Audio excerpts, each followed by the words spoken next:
चलता रहूंगा पथ पर चलने में माहिर बन जाऊंगा।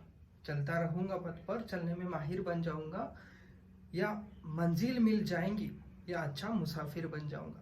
इन्हीं चार पंक्तियों के साथ शुरू करते हैं आज का अपना नया टॉपिक। और टॉपिक का नाम है how to write a business plan for your startup. देखो, अच्छा विचार हर किसी के पास हो सकता है, बट उस विचार को एक अच्छे व्यवहार में, एक व्यवसाय में बदलना एक अलग बात है। ठीक है, कोई भी बिजनेस शुरू करने से पहले, कोई कानूनी सलाह लेने से पहले, या एक ऑफिस आप रेंट पर लेने से पहले आपके बिजनेस प्लान को अच्छे से एक पेज पे, एक डायरी में लिख ले। अब होगा क्या, अगर आप एक अपने बिजनेस प्लान को अच्छे से लिख लेते हो तो आपको समझ में आएगा कि आप जो बिजनेस, जो सर्विस, जो स्टार्टअप करना चाहते हो उससे लोगों को कितना फायदा होगा और आपको खुद को कितना फायदा होगा। ठीक है, अब आपको बिजनेस प्लान करते वक्त, बिजनेस प्लान लिखते समय किन किन चीज़ों का ध्यान रखना है, राइट। आपको पहले तो लिखना पड़ेगा एग्जीक्यूशन समरी।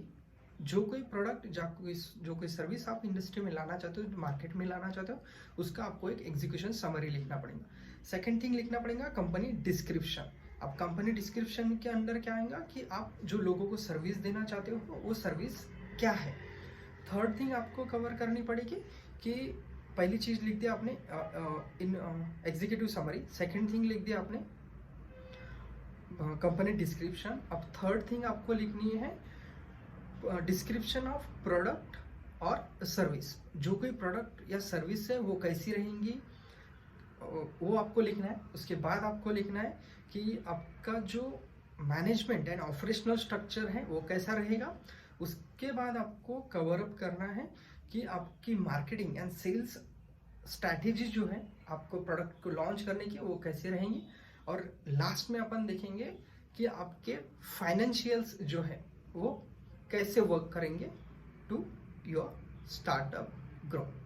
ठीक है, अब देखो, आपको ये मुद्दे ध्यान में आ गए कि आपको क्या क्या नोट डाउन करना है, कैसे आपका समरी रहेगा, कैसे आपका कंपनी का डिस्क्रिप्शन रहेगा, कैसे आपको आपका प्रोडक्ट और सर्विस है उसका क्या डिस्क्रिप्शन है, उसके बाद आपके फाइनेंशियल्स, प्रोजेक्शंस, हर कोई चीज़ आपको उसके हिसाब से लिखनी होगी। अब लिखने से क्या होगा, अगर आप कोई प्लान लिखते हो तो आपको वो चीज़ इंस्पायर करेंगी, वो चीज़ आपको एक proper execution planning strategy buildup करने में हेल्प आउट कर सकती है। ठीक है, कोई भी बिजनेस शुरू करने से पहले अगर आपने उसको अच्छे से लिख लिया तो आपको एक अच्छा खुद को सपोर्ट मिलता है कि हाँ, मैंने एक प्रॉपर प्लान बनाया है, कि प्लान के अंतर्गत ही मुझे समझ में आ रहा है कि मेरे सर्विस क्लाइंट को कैसे सपोर्ट करेंगे, क्लाइंट को क्या सर्विस देना है, क्लाइंट ऑलरेडी जो मार्केट में अवेलेबल है सेम सर्विस वो कितना काम कर रही है, कैसा काम कर रही है, और उसके साथ ही मेरी जो सर्विस है वो कितना बेटर लोगों के लिए साबित हो सकती है, कि ताकि मैं एक एंटरप्रेन्योर या बिजनेसमैन या अच्छा कंपनी खड़ा कर सकूंगा। ठीक है, अब अपन एक एक मुद्दों को कवर अप करते जाएंगे। पहले देखेंगे कि you must have, your company must have a clear objective. ठीक है, अब क्लियर ऑब्जेक्टिव का मीनिंग क्या है कि आपके कंपनी का एक ऑब्जेक्टिव होना चाहिए। मतलब कि आप कोई जो प्रोडक्ट या सर्विस इंडस्ट्री में लाना चाहते हो वो सर्विस क्लाइंट, वो सर्विस कस्टमर का कौन सा नीड फुलफिल करने वाला है। ठीक है, सेकेंड थिंग, उसको आप कैसे लॉन्च करोगे, मतलब कैसे आपको उसको मार्केट में लाना है। आप इंटरनेशनल लेवल पे उसको पब्लिश करना लाना चाहते हो या लोकल लेवल पे उसको सर्विस को कस्टमर तक देना चाहते हो। अब आप जब कंपनी का ऑब्जेक्टिव डिजाइन कर रहे हैं तो उस वक्त आपको क्या करना है, एक कंपनी की पंच लाइन भी डिजाइन करनी पड़ेगी। अब उससे क्या होगा, 1947 जब होंडा साइकिल कंपनी शुरू हुई थी तो उन्होंने एक पंच लाइन डिसाइड किया था। पंच लाइन ऐसा था, we will destroy the competition. कितना अच्छा है, we will destroy the competition. अब उन्होंने जो पंच लाइन डिसाइड किया है, अब उस पंच लाइन से क्या हो रहा है, उनको एक इंस्पिरेशन मिल रहा है कि हाँ, हम जब मार्केट में उतरेंगे ना तो कंपटीशन को डिस्ट्रॉय करना है सर, कंपटीशन को डिस्ट्रॉय करना है। मतलब ये नहीं कि किसी को जाके हकाल देना है, अपने सर्विस को इतनी बेहतर और इन बेटर मैनर से प्रेजेंट करना है कि क्लाइंट बोलेगा कि sir yes we like your service, right, it's the meaning. Okay, अब उसके बाद अब आपका ऑब्जेक्टिव सेट हो गया। अब ऑब्जेक्टिव सेट होने के बाद द फर्स्ट पॉइंट क्या था अपना, you must have an clear objective, you must have, your company must have a clear objective. अब ऑब्जेक्टिव आपके पास क्लियर है कि आपको XYZ कंपनी इंडस्ट्री में शुरू करनी है या फिर एक स्टार्टअप शुरू करना है, ठीक है। अब सेकेंड थिंग उसके साथ अपने को क्या करना है, पहला तो अपना ऑब्जेक्टिव क्लियर हो गया, दूसरा थिंग अपने को देखना है कि टारगेट मार्केट जो है, ठीक है। अब जो टारगेट मार्केट है आपका, उसको लेके अपने को क्या करना है,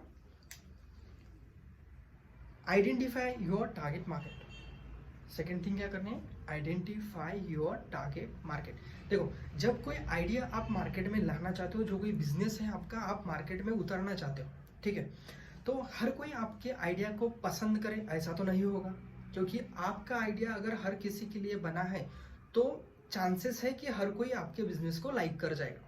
बट अगर आप कोई ऐसी चीज, ऐसा कोई प्रोडक्ट, ऐसी कोई सर्विस मार्केट में लाना चाहते हो जो हर किसी के काम की नहीं, हर किसी को सर्विस दे नहीं सकती, हर किसी की नीड फुलफिल कर नहीं सकती, तो ये छोड़ दो कि हर कोई आपके प्रोडक्ट को, हर कोई आपके सर्विस को, हर कोई आपके कंपनी को लाइक करेगा, ठीक है। अब आप जब आइडेंटिफाई कर रहे हो आपका टारगेट मार्केट, ठीक है, आइडेंटिफाई योर टारगेट मार्केट, सो उसमें क्या करना है, आइडेंटिफाई इट मीन्स कि आपको देखना है, क्या करना है, देखना है। चार चीजों को आपको ध्यान में रखना है जब आप मार्केट को आइडेंटिफाई कर रहे हो। फर्स्ट प्रोडक्ट, सेकंड, फर्स्ट हुआ product, second, first is product, second is price, third is place and fourth is promotion. आपको चार चीजों को ध्यान में रखना है। First is product, second is price, third is place and fourth is promotion. अब प्रोडक्ट के अंदर आपको प्रोडक्ट की क्या चीजें कवर करनी है। अब प्रोडक्ट आपको मार्केट एनालिसिस करना है सर। अभी प्रोडक्ट को आपको क्या करना है, प्रोडक्ट कैसा रहेगा, आपको क्या देखना है, प्रोडक्ट आपका कैसा रहेगा। प्रोडक्ट आपका जो प्रोडक्ट है वो क्लाइंट की कौन सी नीड फुलफिल कर रहा है। क्लाइंट आपके प्रोडक्ट को कहाँ और कैसे यूज करने वाला है, ठीक। उसके बाद प्रोडक्ट का आपका साइज, कलर कैसा रहेगा, ठीक है। अब ये चीजें आपको आपका प्रोडक्ट डिजाइन करते वक्त ध्यान में रखनी है। उसके बाद आपको चलना है आगे। अब आगे का पॉइंट है कि प्राइस। अब प्राइस कैसे डिसाइड करेंगे। अब प्राइस डिसाइड करते वक्त आपको ये सोचना है कि आप क्लाइंट आपका जो टारगेट क्लाइंट है, is he is able to purchase that, कि उसकी उतनी वैल्यू है, उतनी औकात है कि नहीं वो आपके प्रोडक्ट को खरीद सके, ठीक है। उसके बाद आपको देखना है कि आपका कॉम्पिटिटर जो है वो ही प्रोडक्ट कितने रुपए में बेच रहा है, उसके बाद ही आप बता सकते हो। उसके बाद आप कोई ऑफर भी उस पर रख सकते हो कि आपको भी लॉस ना हो और क्लाइंट का भी अच्छा बेनिफिट हो जाए, ठीक है। अब फर्स्ट था प्रोडक्ट, सेकंड था प्राइस, थर्ड देखेंगे अब प्लेस। अब प्लेस इट मीन्स कि आपको जो प्रोडक्ट आपने मार्केट में लाना है उसको आप ऑनलाइन बेचोगे या फिजिकल स्टोर रख के बेचोगे, ठीक है। अब फिजिकल स्टोर पे भी अगर बेचना चाहते हो तो वो किस लेवल के स्टोर पे वो अवेलेबल रहेगा, ठीक है। उसके बाद अपने को देखना है प्रमोशन। अब फर्स्ट थिंग था अपना प्रोडक्ट, दूसरा था प्राइस, तीसरा था प्लेस और चौथा है प्रोडक्ट। अब प्रमोशन। अब प्रमोशन करते वक्त आप कोई नई चीज मार्केट में ला रहे हो तो उसका एक टाइम डिसाइड करना चाहिए कि आप जो लोगों को टारगेट करना चाहते हो, जो कोई टारगेट इंडस्ट्री है आपका, जो कोई टारगेट क्लाइंट है, टारगेट कस्टमर है, तो उसका प्रेजेंस कहाँ है, उसका एज कैटेगरी क्या है, उसके बाद कि हाउ इट इज नीडेडफुल, ये तो अपने पहले ही देखा था। तो आपको अगर फॉर एग्जांपल आपकी कोई कंपनी है जो छाता बना रही है, जो बारिश में काम आता है, ठीक है। अब छाता बेच रहे हो तो आपको जो प्रमोशन एक्टिविटीज करनी है, जो प्रमोशन करना है खुद के प्रोडक्ट का, अब आप कब करोगे, जब समर के फर्स्ट तो कर नहीं सकते, आपको करना है समर के एंडिंग में, जब शुरुआत होती है बारिश की इंडिया में, ठीक है। If you are targeting to the India. अब इंडिया का कैसे मौसम, बारिश का जो मौसम है 3 months, मतलब समर के एंडिंग में ही शुरुआत होती है, ठीक है। तो छाता हर किसी की ज़रूरत है, तो वो एक्टिविटी अगर आप उस वक्त परफॉर्म करते हो, so it will be benefited for your organisation too, मतलब आप मैक्सिमम लेवल तक रीच कर जाओगे अगर वो प्रोडक्ट उस एक पर्टिकुलर टाइम फ्रेम में आप पब्लिश करते हो, लॉन्च करते हो, ठीक है। अब उसके बाद अपने को देखना है कि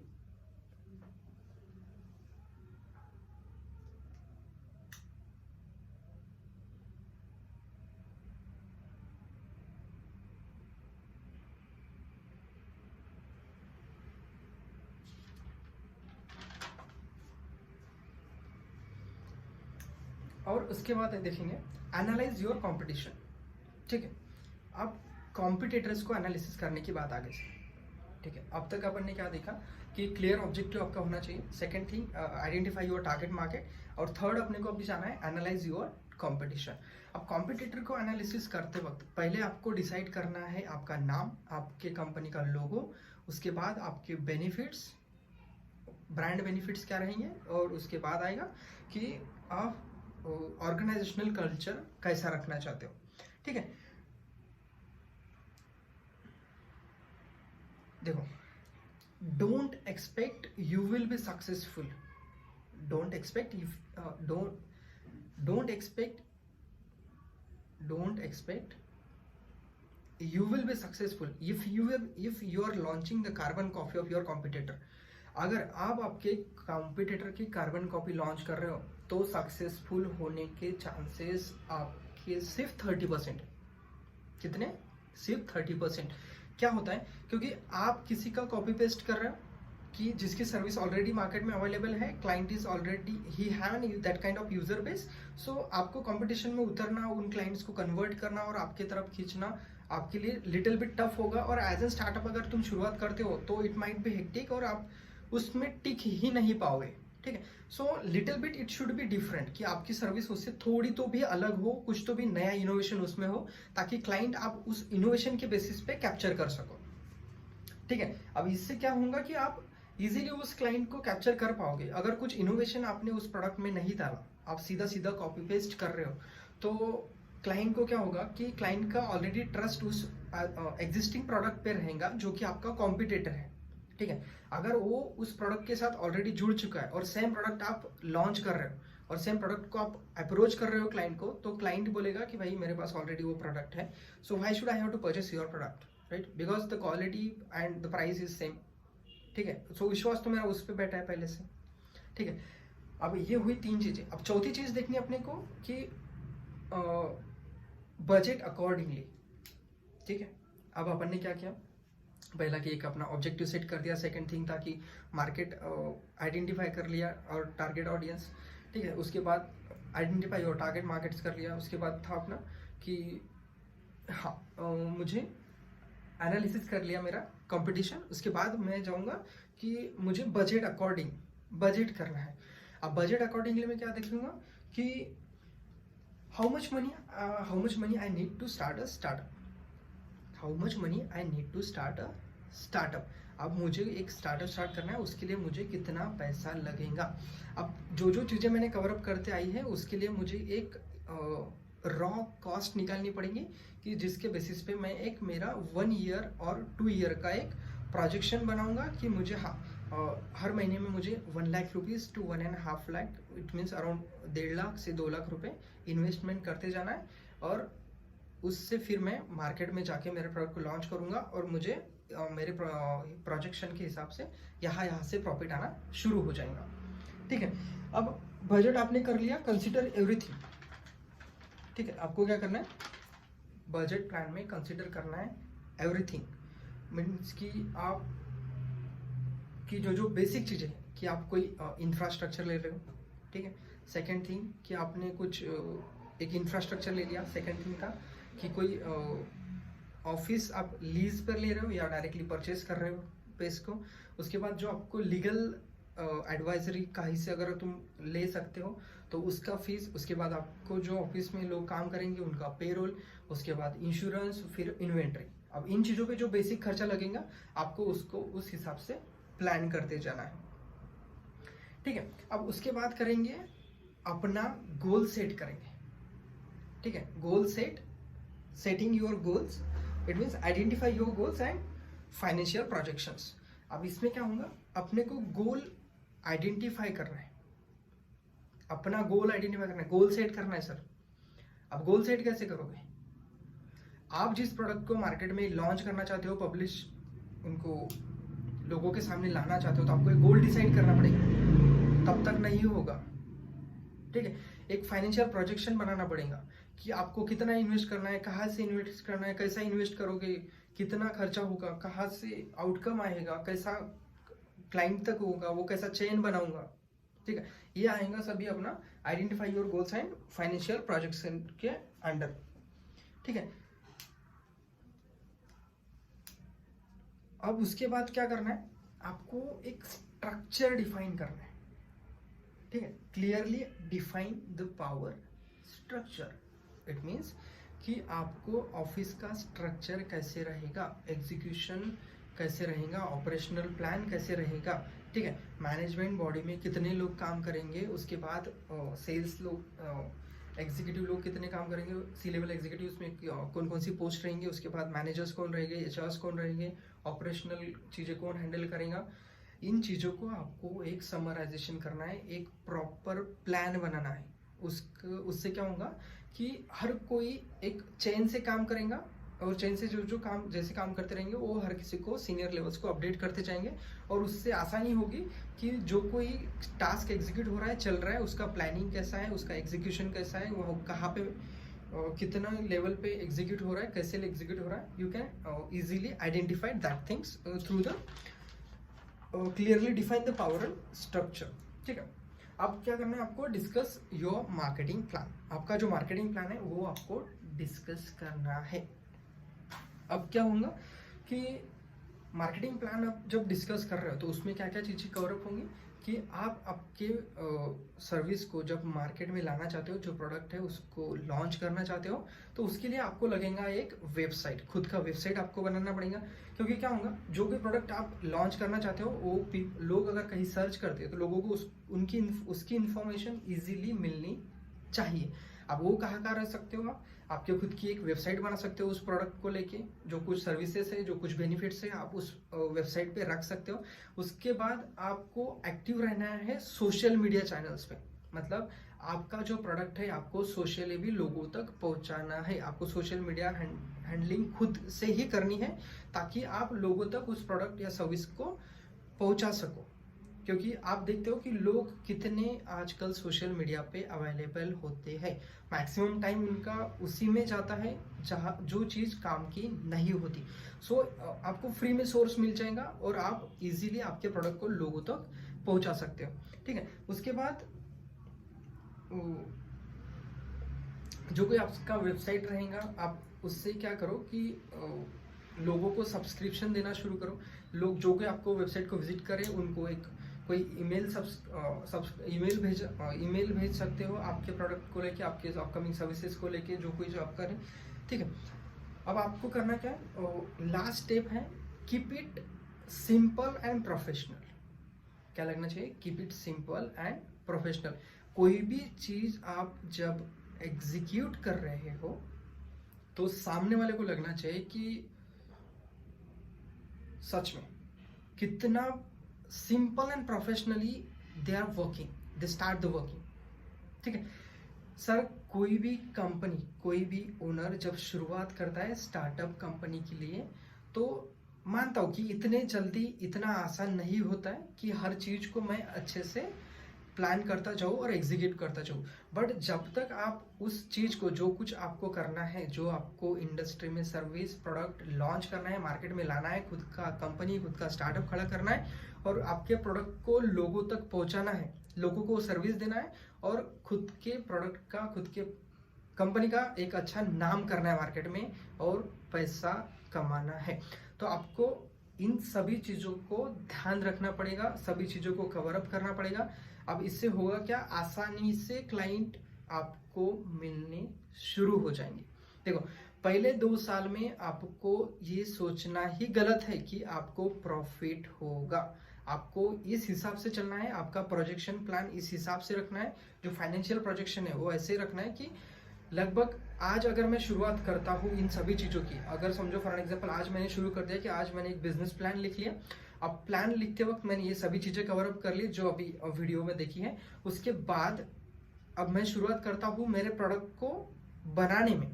देखो सर, आपने सिर्फ एक प्रोजेक्शन, आपने एक सिर्फ माइंडसेट कर लिया कि हाँ मुझे एक बिजनेस शुरू करना है, मैंने उसको लिख लिया कि मुझे किस किस वे से करना है। अब मेरे पास सभी नुस्खे हैं, सभी वेज है कि मैं हाँ इस वे से जाना चाहता हूँ और खुद का बिजनेस शुरू करना चाहता हूँ। बट आप ये चीज भूल जाए कि 2 साल, एटलीस्ट 2 इयर्स आपको उसमें से प्रॉफिट होगा, ठीक है। और अगर 2 साल बाद आप कोई नई चीज उसमें ऐड करते हो, इट मीन्स आप कोई एक पेन बेच रहे थे, ठीक है, जिस पेन को आपने डिजाइन किया, अच्छे से डेवलप किया और आपने बेचना शुरू कर दिया।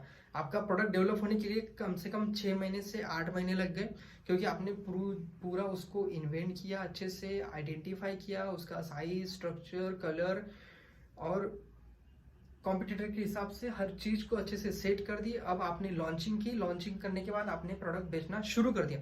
प्रोडक्ट बेचना शुरू करने के बाद आपको पकड़ना है प्रोजेक्शन ऑफ 2 इयर्स।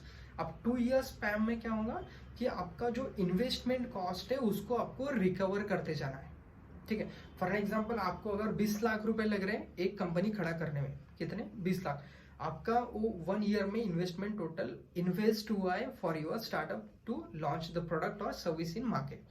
अब आपको 20 लाख कवर अप करने हैं और साथ ही में आपका जो कंपनी है उसका पेरोल भी चलाना है और एग्जीक्यूशन भी, ऑपरेशनल चीजें भी चलानी है। क्योंकि आपका जो प्रोडक्ट है, प्रोडक्ट का जो प्रॉफिट मार्जिन है, उससे क्या होगा, सिर्फ अगले 2 साल आपका इन्वेस्टमेंट कॉस्ट ही निकलता जाएगा, ठीक है।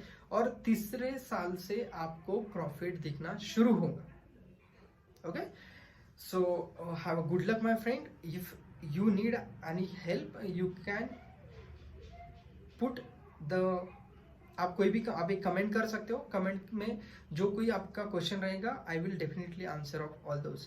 Thank you, have a great day and all the best.